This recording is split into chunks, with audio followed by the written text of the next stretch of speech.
Okay, right now what you're about to see is a bunt transformer.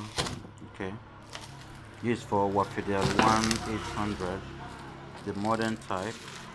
Okay, not the true original one. Okay, so it's made of aluminium coil. I have to remove it because, as you can see, it is bad. This is the aluminium coil, as you can see it here.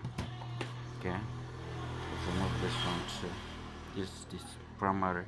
Okay, so now take measurement from this end to this end, and then take measurement from this point to this point, and then from this point to this point, to determine the coil that will fit in and how many turns that will go in to make a perfect transformer.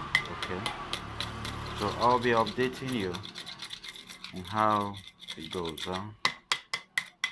Right now I'm working, seriously working.